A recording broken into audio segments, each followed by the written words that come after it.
মঞ্চে আপনাদের স্বাগত। আমি অর্ণব রয়েছি আপনাদের সঙ্গে। এই মুহূর্তের বিস্তারিত সংবাদে চোখ রাখব। রবিবার সন্ধ্যায় বাংলা সংস্কৃতি বলয়ের ধর্মনগর সাংসদ আয়োজিত এক মাস ব্যাপী প্রতিযোগিতামূলক বৈশাখী উৎসব অনুষ্ঠানের সমাপনী অনুষ্ঠান অনুষ্ঠিত হয়েছে বিবেকানন্দ সার্ধ শতবার্ষিকী ভবনে।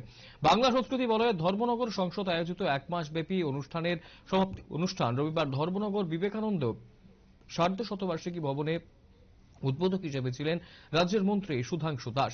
প্রধান অতিথি হিসেবে ছিলেন ধর্মনগর পুর পরিষদের চেয়ারপারসন প্রদ্যুৎ দে সরকার। বিশেষ অতিথি হিসেবে ছিলেন বাংলা সংস্কৃতি বলয়ের মুখ্য উপদেষ্টা তথা রাজ্যের বরিষ্ঠ সাংবাদিক এবং সাময়িক বিশ্ব কমিটির সদস্য সেবক ভট্টাচার্য।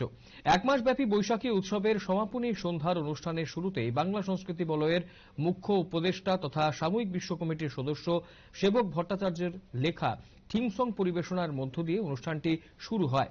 তারপর মন্ত্রী সুধাংশু দাস মঙ্গল প্রদীপের প্রজ্বলন করে অনুষ্ঠানের সূচনা করেন। এই এক মাস ব্যাপী বৈশাখী উৎসবে 1000-এরও বেশি ছাত্রছাত্রীরা অংশগ্রহণ করেছে। অংশগ্রহণকারীদের মধ্যে প্রতিটি বিভাগের প্রথম থেকে পঞ্চম স্থান অধিকারীদের সমাপনী অনুষ্ঠানে পুরস্কার বিতরণ এবং সার্টিফিকেট প্রদান করা হয়েছে। অনুষ্ঠানে বক্তব্য রাখতে গিয়ে বাংলা সংস্কৃতি বলয়ের মুখ্য উপদেষ্টা তথা সাময়িক বিশ্ব কমিটির সদস্য সেবক ভট্টাচার্য বিভিন্ন বিষয় নিয়ে আলোচনা করেছেন এবং বাংলা সংস্কৃতি বলয়ের যে বিভিন্ন জায়গাতে তারা কাজ করে চলেছেন, সংস্কৃতিকে তুলে ধরছেন, সেই সব বিষয় নিয়ে আলোচনা করেছেন তিনি। এছাড়াও অনুষ্ঠানের উদ্বোধক মন্ত্রী সুধাংশু দাসও বাংলা সংস্কৃতি বলয়ের এই উদ্যোগকে সাধুবাদ জানিয়েছেন। কি বলছেন মন্ত্রী এবং সেবক ভট্টাচার্য শুনব। প্রত্যেক দিন আমি আমার সোশ্যাল মিডিয়ার মাধ্যমে ফেসবুক, টুইটার এবং ইনস্টাগ্রামের মাধ্যমে প্রত্যেক দিন আমি প্রয়াস করব যুবকদেরকে উৎসাহিত করতে, সচেতনতামূলক ব্যবস্থাকে বাড়াতে।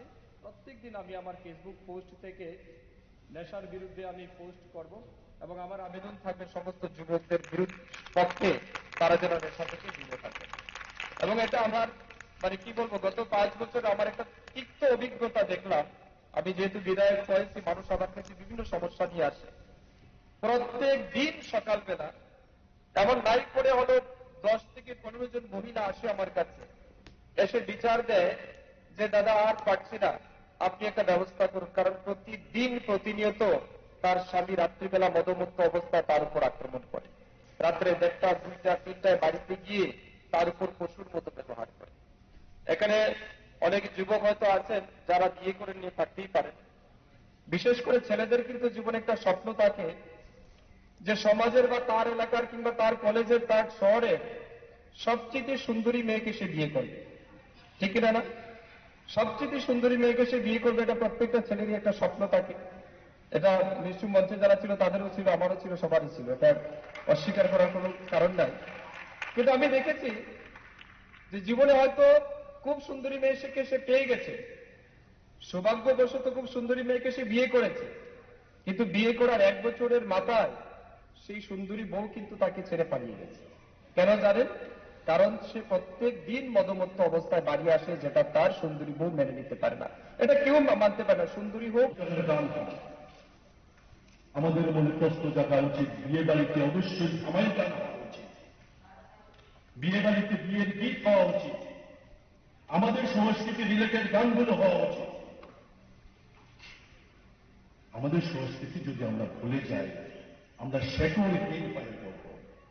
আর শেকড়হীন যাতে আমরা না হয়ে যাই, তার জন্য বাংলা সংস্কৃতি বলয় সিদ্ধান্ত নিয়েছে আমাদের এইরকম শাখা, ধর্মনগরের মতো শাখা যেখানে যেখানে হবে, তার পাশে একটা গ্রামকে সাংস্কৃতিক গ্রাম হিসেবে, সাংস্কৃতিক গ্রাম হিসেবে চিহ্নিত করে সেখানে সারা বছর ধরে, বছরের পরে বছর ধরে কাজ করবে।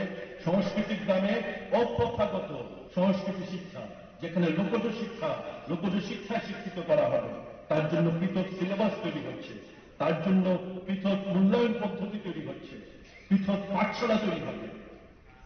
আমরা সাপ্তাহিক সংস্কৃতি হাট ধর্মনগর শহরের চারদিকে কোন একটা গ্রামে আমরা আগামী কিছুদিনের মধ্যে সংস্কৃতি হাট করব।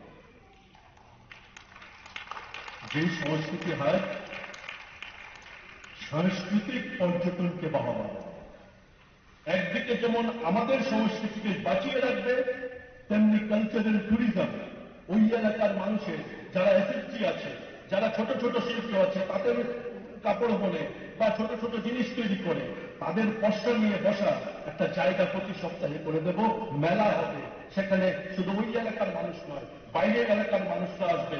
ওখানে যারা লোকজ সংস্কৃতির শিক্ষা নেবে তারা পরিবেশন করবে, শহর থেকে যাবে।